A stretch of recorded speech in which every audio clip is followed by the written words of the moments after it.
All right. Welcome back, everybody. Thank you for attending tonight and/or watching this replay. My name is Aaron Dean. I'm the CEO and head coach of Aquan Swimming, and I'm honored to be here to present the details of the upcoming season and some of the direction of the program upcoming. If you have any questions, don't hesitate to send us an email. Certainly, if you do desire a phone call, let us know a good time to call you back, and happy to have an explanation of things. But we're also going to be around this week throughout the course of the parent meetings coming up. We'll all be around to help answer any questions that you have that aren't answered here or that you want more clarification on. Our agenda tonight, just a quick overview of what to expect from this meeting. More group-specific stuff will be talked about by your swimmers coach, and as they meet in groups with you and your swimmers. But I'm going to talk about the bigger picture, why, how, and when of what Aquan Swimming is, some of the events we have coming up, policies and procedures, just a couple little things there. Some volunteering notes, fundraising, USA Swimming memberships, and then some other stuff. If you just got off the new parent presentation, just realize that some of this is going to be a little bit of a review, which is not a bad thing too, to just get that reiterated, some of these things as the go forward. The mission of and vision of Aquan Swimming are centered around helping each individual learn and grow as an athlete and as a person in a supportive, safe, fun, and challenging environment. All of our decision-making process, whether it's making the practices or the events that we do or things like that, are all ensuring that we meet and fulfill these goals and our vision every single day. The Corporation of Aquan Swimming is a nonprofit organization. Each parent of a year-round competitive swimmer is an account is in good standing, is a member of the organization. The board of directors oversees the CEO and the overall organizational intent. And the CEO oversees the daily operations, including the coaching staff and the means to accomplish the strategic plans of the organization. Coaches are assigned duties in addition to their coaching that help support the organization. So why Aquan Swimming? So I'm going to go into detail on a couple of these little things. Nonprofit mission to serve. A lot of times we have families that come to us and ask, what differentiates Aquan Swimming from other organizations? And I can't speak much for the other organizations, but I can speak for what we've built here and what we have and what we can support your family and your swimmers with. One of those is our mission to serve, our mission to provide and give opportunities and education and things like that within the organization to help each athlete become their best and each parent become their best to be able to support them. We have an amazing coaching staff, and I know that differentiates us and how we're able to coach the kids and the expertise and the knowledge that they have. We have a very specific pathway for athlete development to reach the highest potential. We have amazing swim meet opportunities, and one of the few organizations that's able to host a number of our internal swim meets. And what you may see out there and hear out there is that there's a lot of meets that people are going to go to that are outside, run by other organizations that are just big and don't have a whole lot of personality to them, if you will. We're able to host a lot of meets because we have some amazing volunteers that help us to be able to do that, as well as our facilities. We have one of the best training environments here at Central Park Aquatic Center. We also have 6 other pools that we use to be able to benefit the program. We have an extensive dryland training program and a progression from our entry-level kids all the way up to our national training group kids that support the swimming aspects. And then safety and support.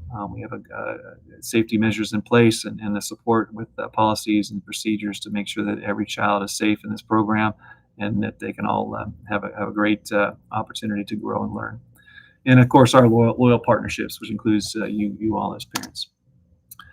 The board of directors, well, they don't have a daily role in the organization. The board of directors oversees that the corporation is fulfilling its requirements as a nonprofit, as well as ensuring the program is run within the policies of the team under the leadership of myself and the rest of the full-time coaching staff.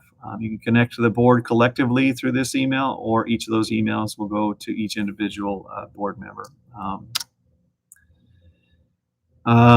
Coaching staff, again, honored to work with an amazing group of coaches. The coaching staff is the heartbeat of this team.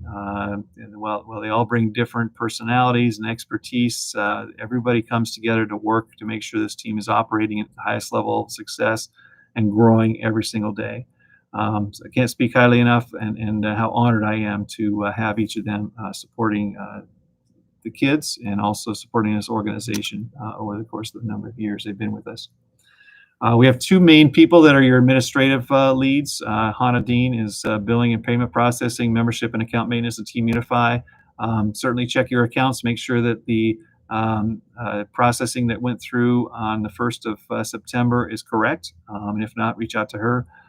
Kelly Call can also help with some of the general membership questions, placings, things like that. She'll also be, you'll see her in a lead role here this week with the apparel and team gear pickup as you come to CPAC this week for your meet and greets with your coaches. Our athlete development model aligns with our ideal progressions based on age, grade, skill acquisition, fitness, and performance objectives, each segment of the team. So it's kind of a busy graph here of a lot of things, but this is what we use as coaches to kind of make sure that we're hitting on all the different levels throughout the course of a swimmer's career. Kids that come in a little bit later that haven't been a part of ADM 1, ADM 2, or even ADM 3 as they get older, we do have ways to make sure that they're getting some of those lessons and catch up with the rest of the group. So we do a lot of review, and there's a lot of overlap with reintroducing the same concepts. But these are all based on four characteristics or four aspects: competence, character, confidence, and connection. And these are things that we develop into our training programs. We're not just teaching them how to swim efficiently. We're not just teaching them how to work really hard and get very fit, but we also want to make sure that we're hitting on some of the things that are going to help them become not just the best athlete they can become, but the best student and the best business person or family member or whatever it is that they're going to be working towards. So we introduce these things in specific ways and also in roundabout ways for helping the lessons grow throughout the course of their career. Long-term development, we just started our new quadrennium. A quadrennium is a 4-year cycle that we use in swimming terms to work towards what's next for the Olympics and Olympic dreams. And as you hear and see, there's always changes that come in training. There's always changes that come in philosophy. Now is the time to change those things. So we have a 4-year period to test them out and see how they progress. Our goal is always to help the kids become the best they can become. One of those aspects and one of the highest levels of USA Swimming is being a part of Olympic trials. In the last 3 Olympic trials, we've sent athletes to the trials to try to compete to become part of the Olympic team. We plan their next 4-year commitment and training plan is lined up to put even more kids out there, whether they are with us in college or with us as a club member. We've got lots of plans to be able to develop a good, solid group of kids to be able to be ready for that. We meet as a staff and discuss the training. We're not just worried about the immediate impact and what that's going to have, right now, but our eyes are on the long term, and everything we do is thought of as making sure that we are keeping the long-term goals in mind, so we don't sacrifice anything along the way. Swimmer placement. Just realize the group name is not as important as the supporting opportunities for adaptation and growth throughout the season and the swimmer's career. Placement of swimmer, supports the long-term development. It's going to provide success opportunities. It's going to provide failure opportunities, stretching their limits. And it's going to develop the swimmer and the athlete an appropriate timeline based on their individual needs. And just note, a lot of times, get we'll call it overzealous, but they're parents that are wanting to push their kid to the higher level maybe a little too early. And what we find is that if they've always been pushed to a higher level without having the opportunity to be a leader, they struggle a little bit in becoming a leader. And so generally speaking, all of our programs are 2 or 3 years, or all of our levels are 2 or 3 years within the group. And it's 1 year to follow or kind of get adapted to things. It's 1 year to grow if it's a 3-year program, and then there's 1 year to lead, to be an example and to be someone that can show off a little bit in some ways, to be able to be the example of what to do and how to do things right. Criteria for each level. So we do move kids to different groups. Generally speaking, this first week is going to be a lot of assessing and making sure kids are in the right level. If there's outliers one way or the other, we may ask that they change levels or change groups. But for the most part, I think we've done a pretty good job of assessing the kids based on the assessments that we've done over the past couple of months. Criteria for moving, again, if you look up the description of each of the groups, they have specific criteria to be admitted into the group. These include skill level, fitness level, swimming acumen or knowledge, and just understanding of different terms of swimming. Obviously, attendance, how regularly they're coming. If they're doing a group right now that's only 2 days a week, we're likely not going to recommend them to go to a group that's got 6 practices a week, because they're going to be a little bit too big of a jump. So keep that in mind, is if the next group is a big group that requires you to have a little bit more attendance, you want now to start that process, just so it's not a huge jump when they're going into the next group.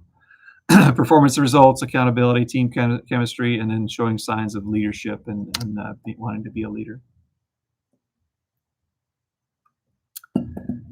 Our philosophy in competition is to provide opportunities for swimmers to experience all of the USA Swimming events they're ready for throughout their career. We start each season with what we call the foundation meets, and these foundation meets provide all 14 competitive events at different days within certain meets. Kind of be explained to you which events are best for your athlete as we go. But just realize that we want the kids to swim every event at these first 3 meets that they're ready for. So ideally, that may be 3 or 4 events. They look like back-to-back events, but what's going to happen is there's a lot of swimmers in those events, so that they'll get plenty of time to rest and recover. It gives us a nice baseline of data. Where are they starting off the season? Are they better than they were last year at this time? What's coming up, and what can we work on for the next bigger competitions? So we have the first 3 meets that are meant to be foundational meets. Excuse me. And then the Fall Fest is kind of a culmination of things to come together and do a variety of choice events. And then we have championship meets after that. So what this looks like, the Medley 1 meet. In the past, we've done a freestyle frenzy meet, and then we've done 2 medley meets, and then distance challenge. We decided to spread things out a little bit. Now we've got the shorter medley events in the first meet, and then the medley 2 is a longer medley events. We have a time trial there for 1650 and 1,000, and then the medley 3 is either super long events, so like 12 and unders can do the 200 butterfly or 200 backstroke, or super short events. The 13 and overs can do the 50 fly or the 50 back or the 100 IM. Some of the shorter events, they don't get a chance to swim very much. So it's kind of the off event there. And in the Fall Fest, all the events are offered, and the coaches and swimmers can choose which ones they want to do. Kind of hone in on certain strokes. Maybe it's their best events. Maybe it's some events that they want to get you do over from the first three meets that they had. Just note one of the things on those first medley meets, sometimes there's going to be meets where there's events on Friday, Saturday, and Sunday for athletes. Sometimes there's going to be some of those meets that there's only events on a Friday for that, or on a Saturday for those athletes, or maybe just a Sunday. So that'll be shared here shortly as we get closer to actually the next couple of days here. So after the fall series of meets, many of the rest of the meets throughout the season have specific qualifying criteria, whether it's a qualifying time to get in or a qualifying time that would preclude you from getting in. So there's no faster than times and there's no slower than times. So there may be some mixes of events, and even if they say there's qualifying requirements, it may not mean that it's for the fastest swimmers per se. But it may be also based on qualifying time, attendance in the practice group they're in, their age, and other criteria that could come up throughout the season, or that's defined by the meet, I should say.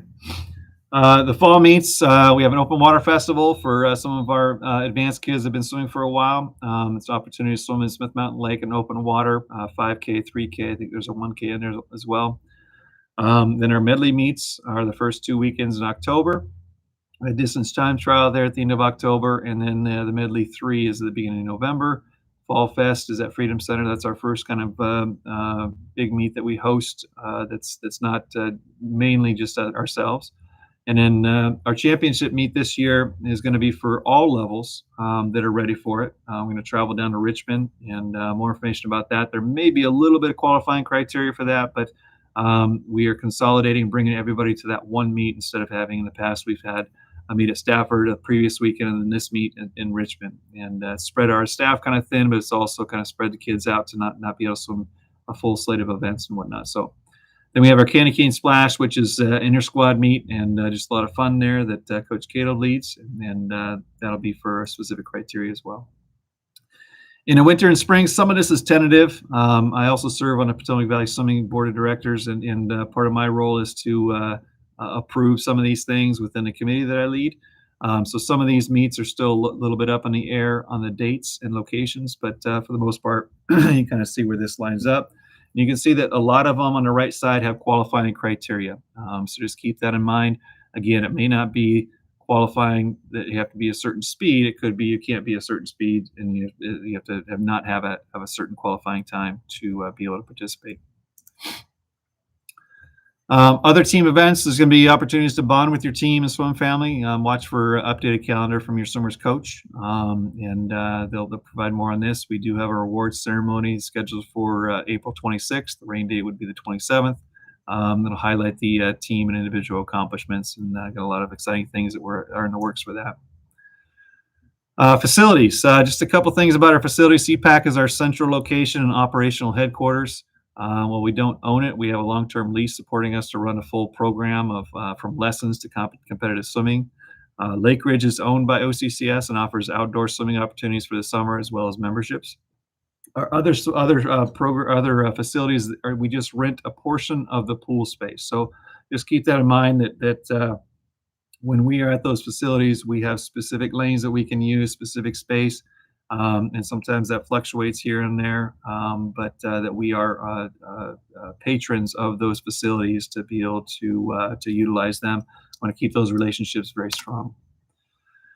A couple other little things, and for returning members, you guys all know this, but just for new members and just as reminders, each facility has different entrance criteria or entrance procedures. They'll be noted by your coach at the meetings, or you can ask them if there's anything that's not clear. As a basic process, practice time is the time that swimmers enter the water until they exit the pool. We are, as coaches, responsible for them from the time practice starts to the time practice ends. After that, they are your responsibility, including in the locker rooms and getting out to you in a car. So please arrive in time to prepare for that, and then as far as dropping them off and then picking them up as well. Some groups have pre-practice stretching routines, and the coaches will talk about that a little bit in the coming days. And then some have dry land either before or after practice. It's a portion of their practice time as well.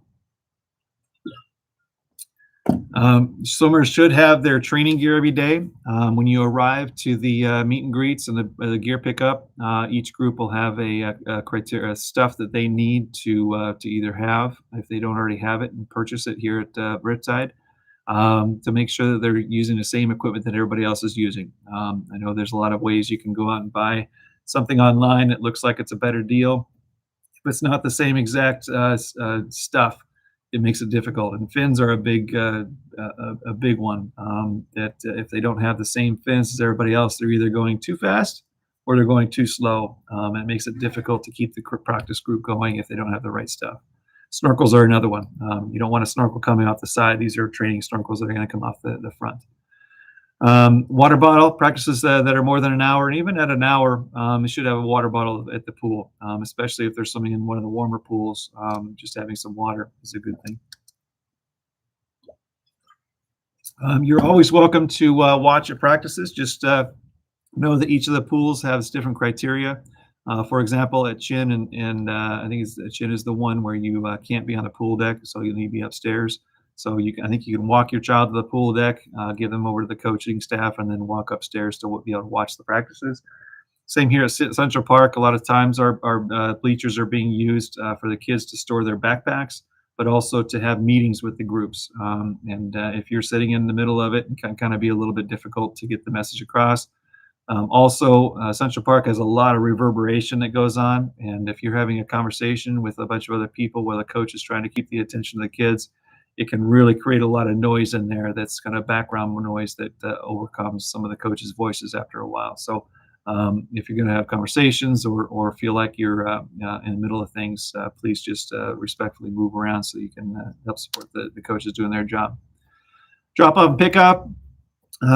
Again, just a lot of you know this, but I want to make it very clear.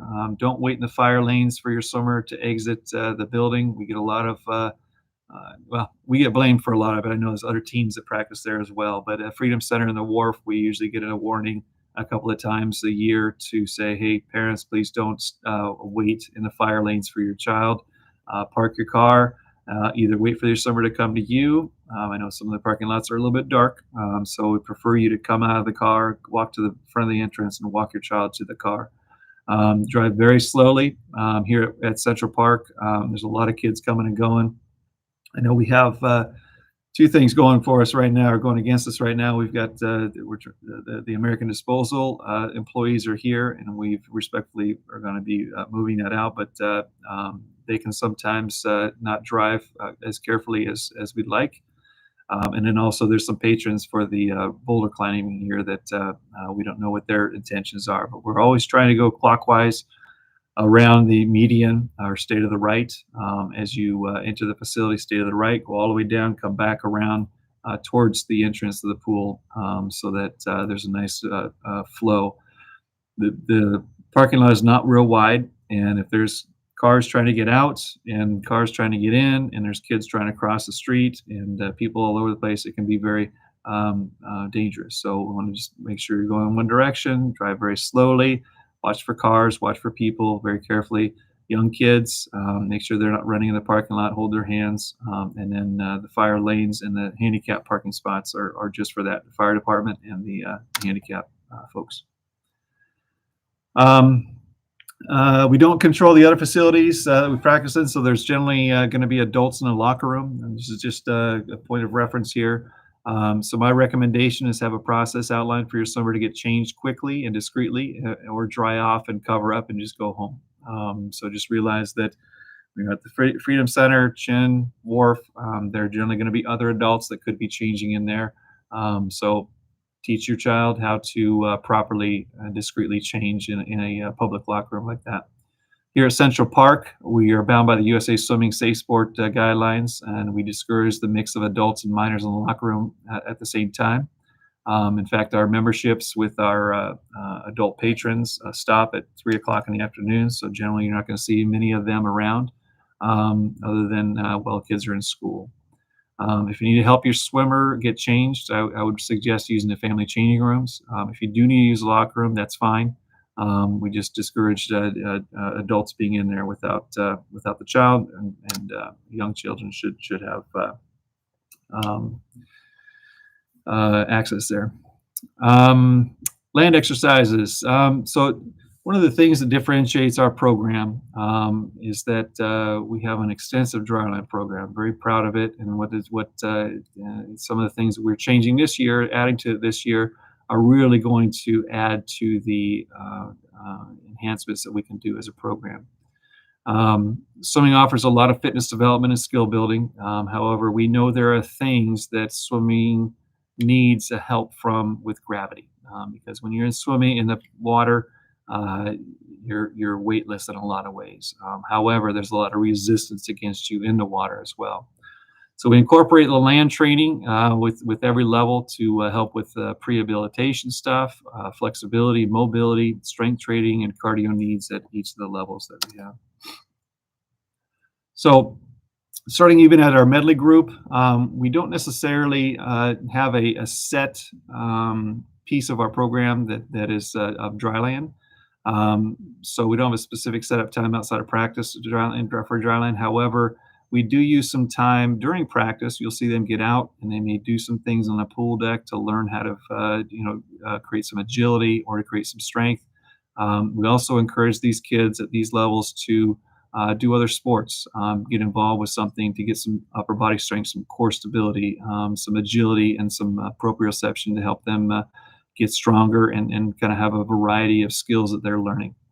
The Excel programs, they do offer dryland that progresses from body weight specific stuff to using modalities such as stretch cords, weights, and other resistance to build more strength while also enhancing the stabilizing muscles with mobility and stability there with core stability. This progresses.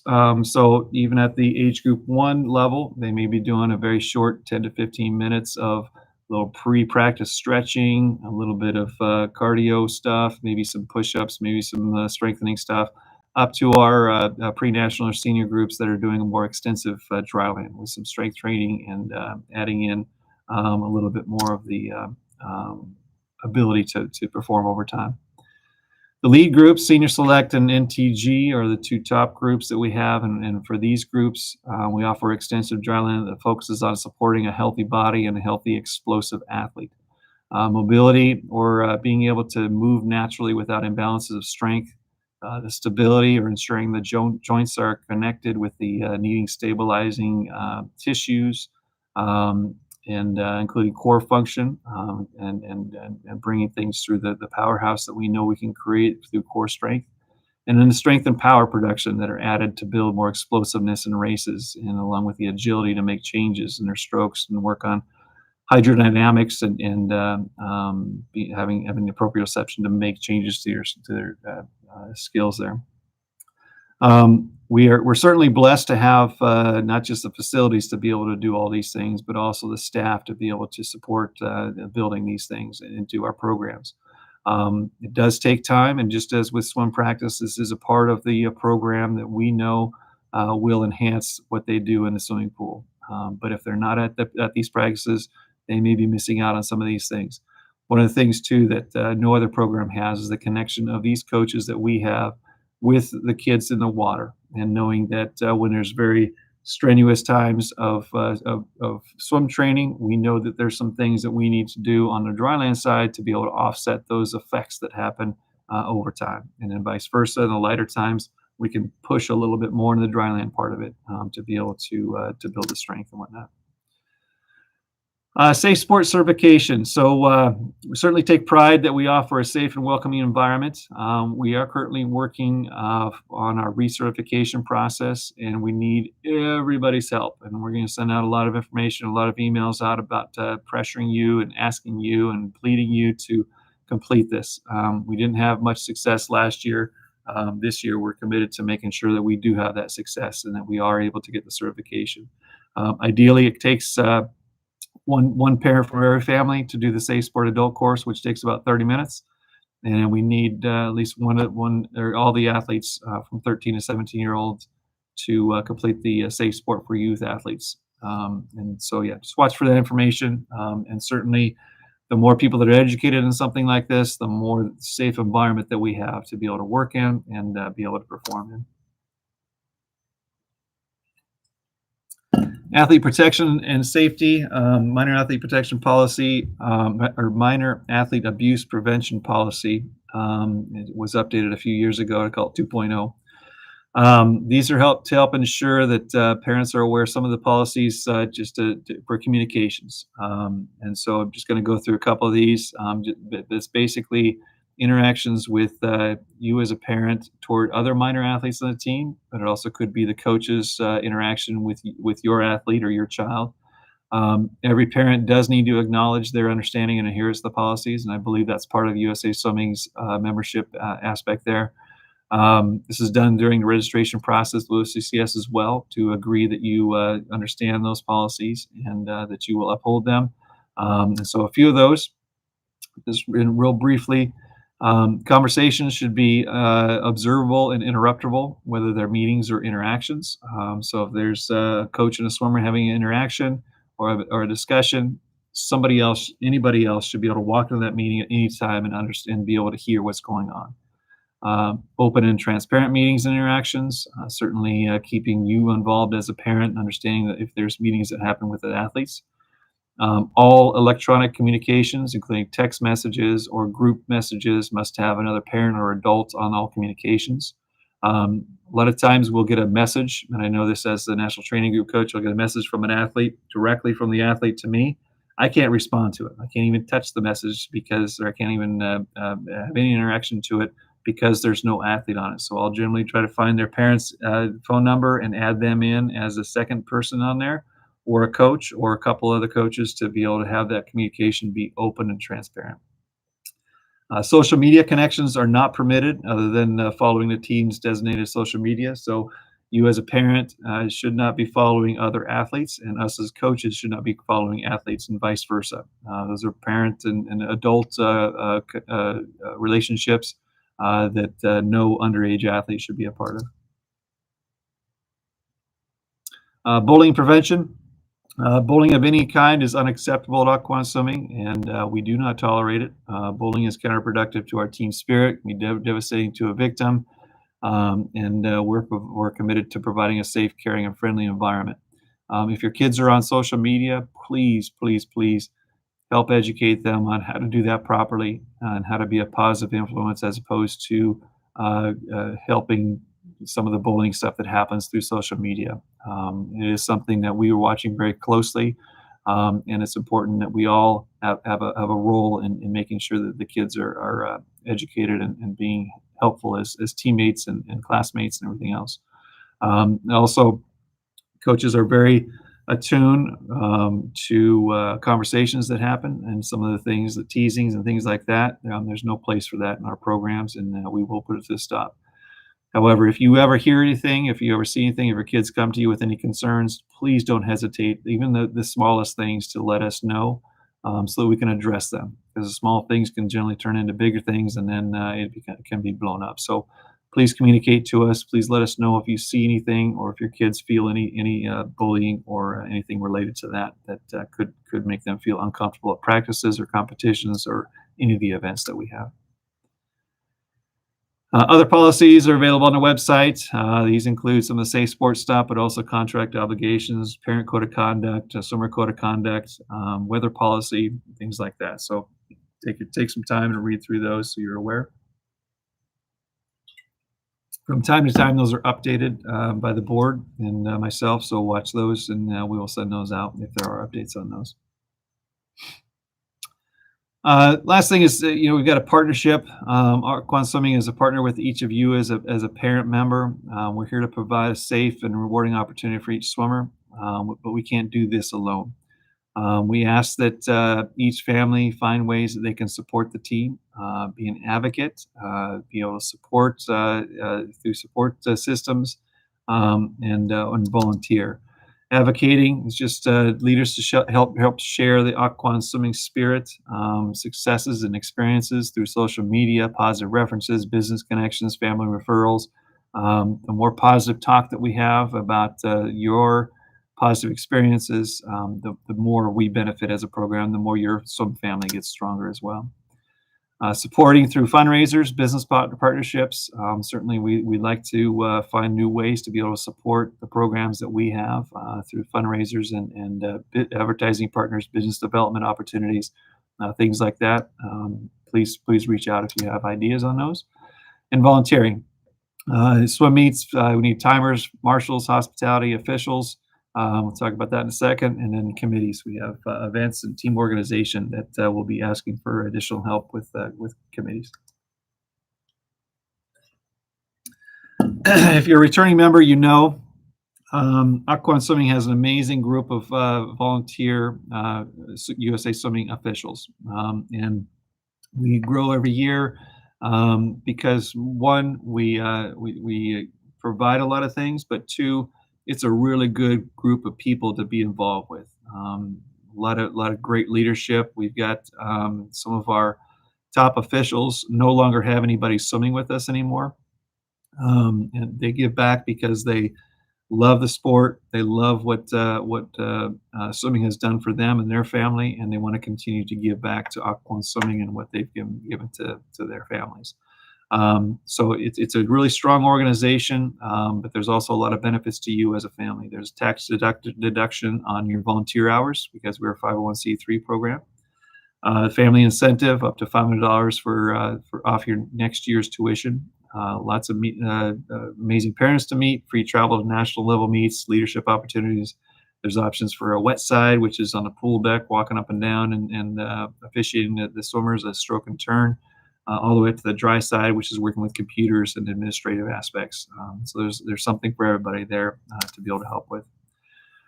Um, One of the things that separates us a little bit is that because we have so many officials and so many people willing to help, we are able to offer a huge variety of swim competitions at different levels within our program, whereas a lot of teams have to outsource and go find meets that are maybe not run as well as ours, or bigger or more whatever. We're able to do a lot of these things in-house, which provides us the opportunity to control the opportunities that we give and make sure the kids have those opportunities to grow and do all the different events. Um, Always welcoming new officials. Even if you can't start at the beginning of the season here, there's always ways to jump in midstream, and we've got a great group of officials that will help. There's also a new thing this year that you can be a junior official. So if you have a high school aged athlete, I believe it's 16 and over, that wants to do something for volunteer, they are certainly welcome to join as an official, and they can be a junior official, kind of apprentice, working themselves up through the system and becoming involved with USA Swimming that way, and also maybe fulfilling some volunteer requirements that they have in their schools. All right, USA Swimming membership. Not going to go into this in real detail, but just a couple things to point out. There's a process that every family needs to do within USA Swimming, but please don't start that until the full instructions are available. This year, OCCS will be doing a bulk renewal for athletes in December that are returning. So returning members, you don't need to do anything. It'll just replenish itself here in December, just before the end of the 2024 swimming year concludes. OCCS will pay for that and get those processed. New members, you will need to complete this before the first swim meet, and we'll send an email link out here shortly.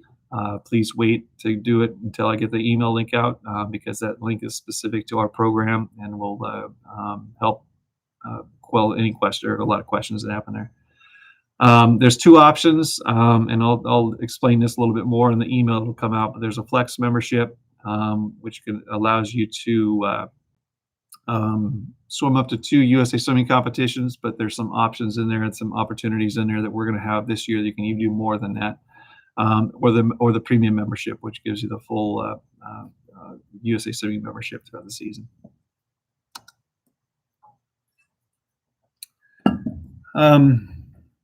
Several years ago, I coached a swimmer in our national training group, and I asked him to come up with a team cheer and also kind of to encapsulate what we are as a program, what our identity is.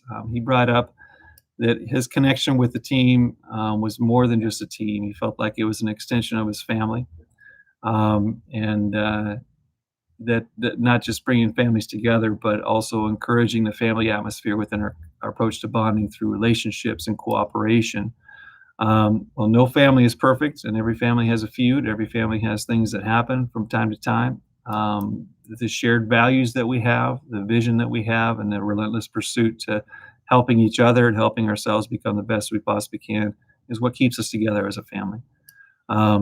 Family feels the pain when someone in the team fails, but we also feel the excitement when someone succeeds.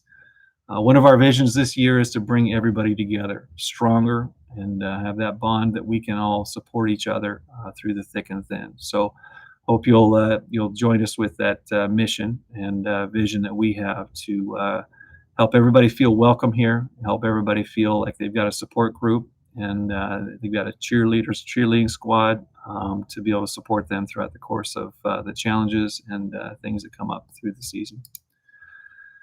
So finally, what's next? You got your group meetings coming up here. Check with your swimmers coach for details on some of that stuff. We've got gear pickup here at Central Park Aquatic Center. And then we will put these notes on by email. I'll send them out here probably tomorrow morning. And then Also, I'll get these videos uploaded here as well, so you can read look at these if you need to. And the last thing, just normal practices start next week at the practice times that were sent out in the recent emails. Got a lot of things coming up throughout the season, so buckle up and be ready for a lot of things and a lot of things thrown at you. But certainly, if you have any questions, if there's anything we can do to support you, don't hesitate to reach out to us. We certainly we want to help, and we're here to help. But unless we get a question, we don't know how to help. So, we've been doing this a long time, and we got a lot of ways to help. So please reach out to us. The last thing, watch your email for more information about the officials' opportunities, safe sport training, and then the USA Swimming memberships will be coming very shortly. Other than that, you all have a great evening. Thank you so much for your time. I appreciate you taking time out of your busy schedules to be here, either live or in person, or live or on the video. Have a great rest of your evening, and we will see you very soon here at Central Park.